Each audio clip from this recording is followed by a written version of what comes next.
والصلاة والسلام على أشرف المرسلين. بسم الله وأعوذ بالله من الشيطان الرجيم. ربي يجعل أيامكم كلها سعادة. تحياتي لكم جميعا أحبتي، مساءكم خير وعافية. اليوم راح نقدم لكم وصفة قديمة جزائرية تقليدية اقتصادية، إنها وصفة طاجين الباذنجان بمكونات جد بسيطة. هو طاجين قديم، يعني طاجين قديم واقتصادي، كانوا أمهاتنا يديروه لأولادهم بهذه المكونات البسيطة. دوك نشوفوا كيفاش نحضروا هذا الطاجين. اول شيء هامنيك المكونات راهم امامكم. اول شيء عندي الباذنجان، راه لهنا مغسول ومقطع ومقلي، ما تقلوش مليح، خلوه شويه نص دقيق. عندنا صدر دجاج، عندنا حبه بصل، عندنا حبه حار وهو ماشي حاره، ماهوش حار للنكهه فقط. عندنا حبه طماطم، عندي الحميصه، انا حميصه تاعي راهي مشمخه وطيبه، عندي الثوم، عندي فلفل الكحل، عندي فلفل احمر، كمون، فلفل حار، وطماطم مصبرة وملعقة روز. الروز هنا استعملته كإضافة باش يمتص هذيك الدهون، الزيت اللي في الباذنجان، باش يجيني الباذنجان بزاف خفيف. هنا واش ندير؟ ناخذ الروبو تاعي، نرحي البصل مع الثوم، نديرهم شوية زيت، شوية ملح، نرحيهم مع بعض. قلنا درنا الزيت والبصل والثوم، والان حنزيد نرحي معاهم هذيك الحبه تاع الطماطم، نرحي كلش في الاشواغ. والان هذاك النصف تاع الخلطه تاع الطماطم والبصل حطيتها في الطاجين هنا، راح لي المقطع وخليت شويه من هذاك البصل والطوماطيش، اضفت له هذاك صدر الدجاج مع لي زيبيس، درت فلفل الكحل والملح والفلفل العكري والكمون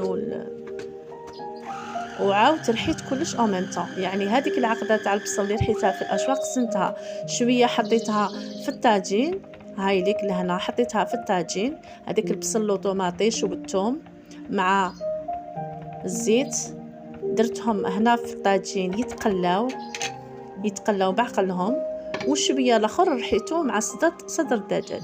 هنا راني اضفت هذاك الحمص، قلنا راه طايب،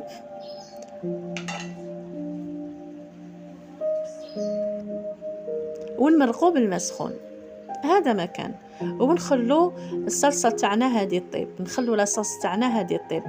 قلنا فيها بصل، ثوم، طوماطيش، الملح، فلفل الكحل، كمون، فلفل عكري، وبالحميصه طيبه، وزدت حطيت هذاك الفلفل الحار باش يطلق لي النكهه في الصلصه ديالي.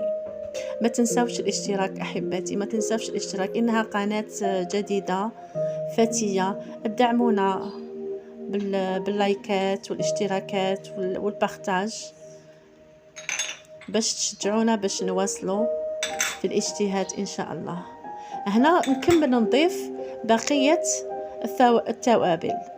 نصف التوابل حطيتها مع الدجاج، وهذه الباقي نديرها في الصلصه، ثوم وفلفل الكحل، الفلفل الكحل والملح والفلفل العكري والكمون وطماطم المصبره. هنايا شديت الباذنجان تاعي، غسلته، قطعته شرائح وقليته، والان راني شديت ورق الماس وراني نمتص في هذيك الزيت الزايده اللي راهي فوق الباذنجان باش يجينا باذنجان تاعنا خفيف، والباقي الشرائح حطيتهم فوق الورق الماس باش يشرب.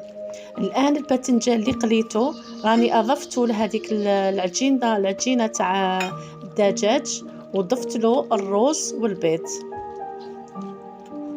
هذيك الملعقه تاع الروز والحبه تاع البيض، وهاوليك خليت هذوك الشرائح للديكور. الان نحط لي بولات تاعي في الصلصه في لاصوص، نحط لي بولات تاعي في لاصوص مع هذاك الفلفل الحار، ونخلي لي بولات تاعي يطيبوا. شوفوا دوكا كيفاش بداو يطيبوا، نزيدو نخلوهم يطيبوا، مازال ما طابوش. والان الوصفه تاعنا راهي جاهزه. شوفوا حاجه شابه وتشهي. طاجين باذنجان تاعنا راه واجد. شوفوا كيفاش طاب والمرقه تاعو جات خطره. ما تخلوه حتى يشرب الماء، يقعد يبالكم غير لا طوماط والزيت، هذا ما كان باش تجي خطره. الان نشدو هذوك الشرائح تاع الباذنجان اللي خليناهم دو كوتي، نشبحوا بهم الطاجين تاعنا باسكو راهم طايبين، نحطوهم هكذا صاير داير باليبولات تاعنا تاع الدجاج بالباذنجان. وشهيه طيبه، يا ربي نكون شهيتكم في الجنه. وان شاء الله هذه الوصفه التقليديه القديمه نكون فكرتكم فيها وتقدموها لوليداتكم، وما تنساوش الاستغفار والدعاء والاشتراك.